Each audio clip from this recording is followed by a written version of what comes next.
Graça e paz sobre a sua vida, bem-vindos ao primeiro Devocionando.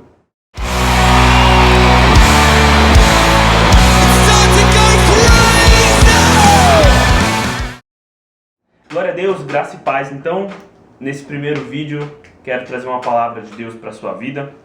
Te convido a ler comigo o Evangelho de João, no capítulo 1, no verso 12, que diz o seguinte: No entanto, a todos os que o receberam, aqueles que creram no seu nome, deu-lhes o poder de serem feitos filhos de Deus. O apóstolo João, no capítulo 1, ele nos apresenta Jesus Cristo, a missão de Jesus. E aí eu te pergunto, você conhece Jesus? Porque às vezes a gente tem uma vaga noção, uma ideia de Jesus, um conceito de Jesus ou de Deus que a gente cria conforme aquilo que a gente acha que deveria ser Deus, ou conforme aquilo que a gente acha que deveria ser Jesus. Então, se eu estou um dia com a consciência pesada, eu falo, poxa, mas eu fiz mais coisas boas do que ruins na vida, Deus na balancinha dele vai pesar e eu vou ficar ok.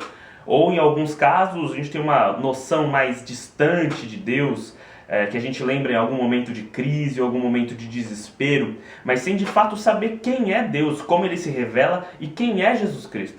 Bom, João nos diz que Deus decidiu se revelar a nós através da pessoa de Jesus Cristo. Jesus Cristo é Deus em forma de homem. Deus se fez carne para viver como nós, viver no nosso meio, para que pudesse se identificar conosco e para que pudesse, através de Jesus, se revelar.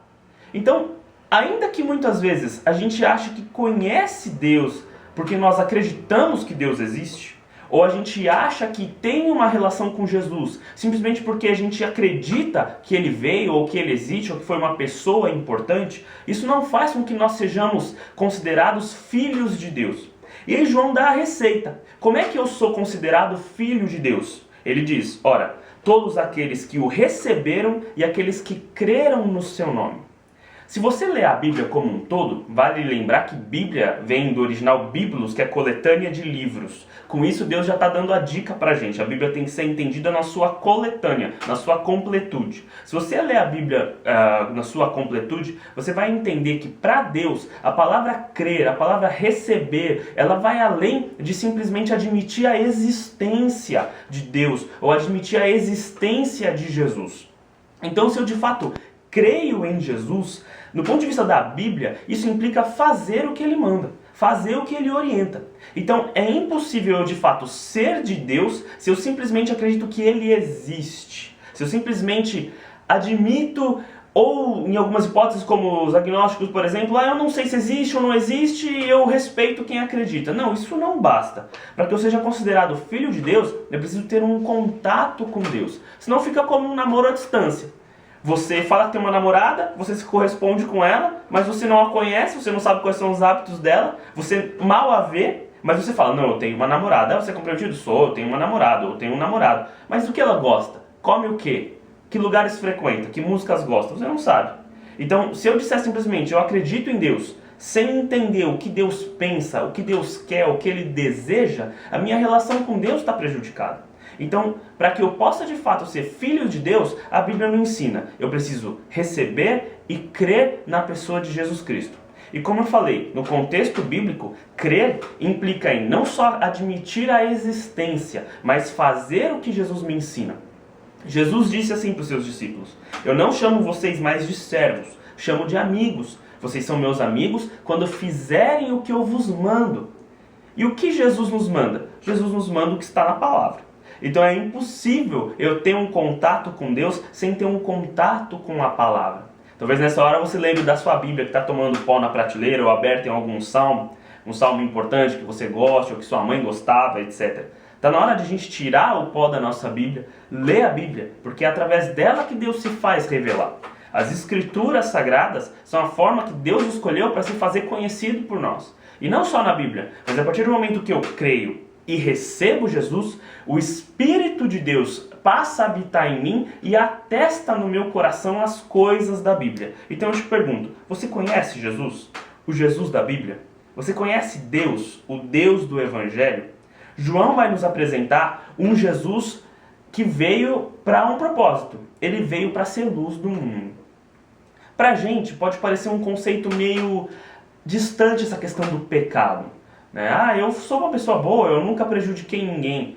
Prejudicar alguém é alguma coisa difícil de você mensurar. Quando você prejudica alguém? Se você mente para alguém, você o prejudica? Ou é só quando você adultera, ou só quando você mata? Se você fala mal da vida de alguém, você o prejudica? Ou é simplesmente quando você rouba dinheiro daquela pessoa? Então, o pecado, ele não está associado ao que você ou eu achamos que fizemos de errado. Ele está associado a todas as vezes que eu faço uma coisa que Deus não quer que eu faça. E como eu sei o que Deus quer que eu faça ou não? Através da Bíblia. Jesus veio para tirar de nós a condenação do pecado. Ele veio para que na pessoa dele recebesse a punição que deveria ser nossa. É como se você tomasse uma multa de trânsito, acho que isso acontece poucas vezes, né? Toma uma multa de trânsito, chega a multa e está lá, identifique o infrator. Você já tem 19 pontos na carteira, você vai para tua esposa, para teu marido, para teu pai e fala, será que eu posso colocar o teu nome? Coloca o nome dele e ele recebe a multa no seu lugar. Jesus fez exatamente isso conosco. A nossa dívida já estava alta, não dava para pagar. Nós somos pecadores. Tenho certeza que se você parar agora para pensar no seu dia, 3 coisas que você fez de errado. Coisas que podem prejudicar o seu próximo, coisas que afetam a palavra de Deus. Por exemplo, a Bíblia diz, não darás falso testemunho. Falso testemunho é dizer uma coisa falsa, mentir. Será que a gente mente? A Bíblia diz, não tome o nome de Deus em vão. Quantas vezes a gente não fica falando de Deus à toa? Ou usando Deus como motivo de zombaria? Então, quando Deus viu essa situação no homem, viu essa situação em mim e em você, e viu que a gente não tinha mais ponto para tomar na carteira, Deus, por amor, e a Bíblia diz em João capítulo 3, verso 16, Deus amou o mundo de tal maneira que deu seu Filho. E o propósito do envio de Jesus foi para que ele recebesse nele a punição que era sua e que era minha. Então, quando você recebe Jesus, quando você crê em Jesus, implica que você acreditou que ele veio do céu, assumiu uma forma humana, recebeu o castigo que era seu e que era meu, morreu na cruz pelos nossos pecados, porque essa morte deveria ser nossa. Deus é um Deus justo. Não adianta a gente pensar, poxa, Deus é bom, ele não vai fazer o mal. A gente gostaria de um juiz bom e que não fosse justo? Imagine qualquer desses corruptos. A gente tem visto isso a rodo, né?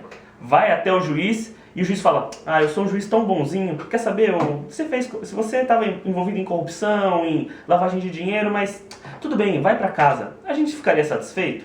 Um juiz não pode ser só bom, ele tem que ser justo. Deus é justo, ele precisa punir o pecado. Mas para que essa punição não caísse sobre você e sobre mim, ele enviou a pessoa de Jesus Cristo para que recebesse essa punição. Então quando eu creio em Jesus, isso significa que eu creio que ele recebeu a punição no meu lugar, que ele morreu por mim na cruz, mas o mais importante, que ele ressuscitou.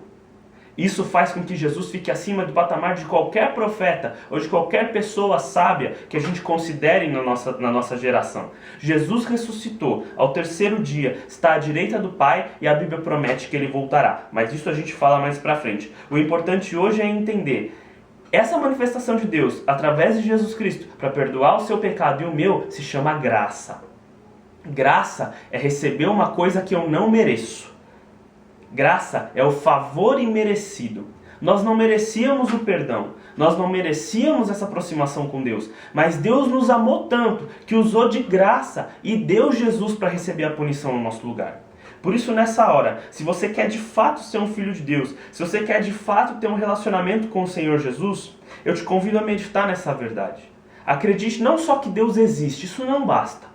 Acredite que Deus é o Deus soberano, que ele está no controle de tudo, que ele enviou Jesus Cristo por nós. Então, se você agora quer orar comigo, falar com Deus nesse momento, e talvez até mesmo você tenha se decidido, olha, eu não conhecia muito bem Deus, eu tinha uma noção vaga de Deus, ou não tinha um relacionamento com o Senhor, ore comigo nessa hora. Eu vou conduzir essa oração, e se você quiser, feche aí os seus olhos, coloque a tua mão no coração, vamos falar com o Senhor agora.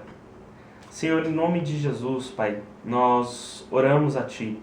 Entendemos através da Tua palavra que o Senhor escolheu se revelar através de Jesus Cristo, para que nós fôssemos perdoados dos nossos pecados e para que nós pudéssemos ter de fato uma relação contigo. Nessa hora, eu abençoo a vida de cada irmão, cada irmã que está orando comigo, Pai, e que está pedindo para que Jesus faça morada no seu coração, que está aceitando e crendo em Jesus Cristo como seu Senhor e Salvador.